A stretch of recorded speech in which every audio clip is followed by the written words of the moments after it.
এটা কোন জায়গা বলুন তো, যেখানে আমাদের সবাইকে যেতে হয়েছে কখনো না কখনো, এবং যেতে হয়ও হয়তো এখনও। সেই হিন্দু স্কুল, রাস্তা দুদিকে শুধু বইয়ের দোকান, সারি সারি বইয়ের দোকান। হ্যাঁ, ইন্ডিয়ান কফি হাউস, আজকের ভাষায় ক্যাফে, কিন্তু ঐতিহাসিক একটি ক্যাফে।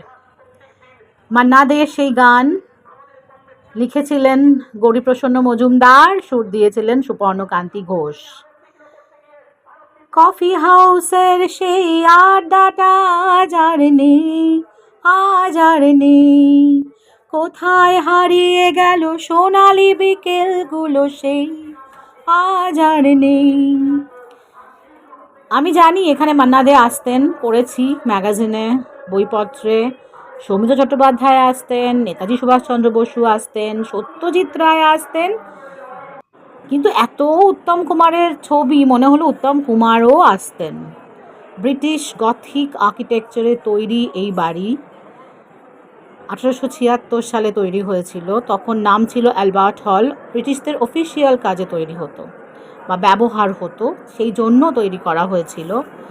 পরবর্তীতে 1942 সালে কলকাতার কফি বোর্ড এখানে একটি সাধারণ কফি শপ তৈরি করেছিল, এবং সেই জন্য ওয়েটাররা কিন্তু আজকেও সেই কলোনিয়াল যুগের পোশাকই পরেন।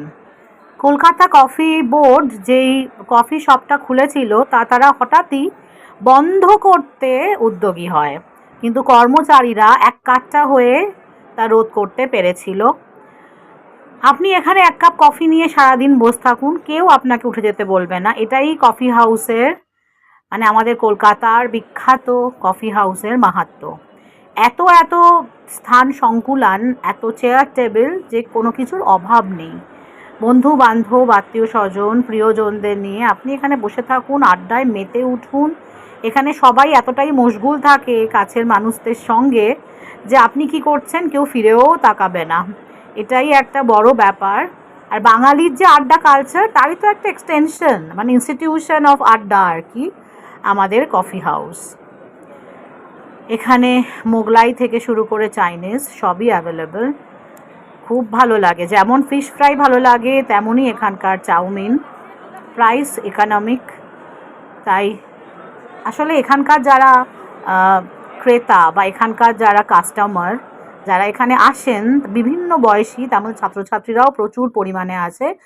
নিচেই বইয়ের দোকান, আপনি বই নিয়ে চলে যেতে পারেন কফি হাউসে, গিয়ে সারাদিন সেই বইটা শেষও করে ফেলতে পারেন পড়ে, তাই না?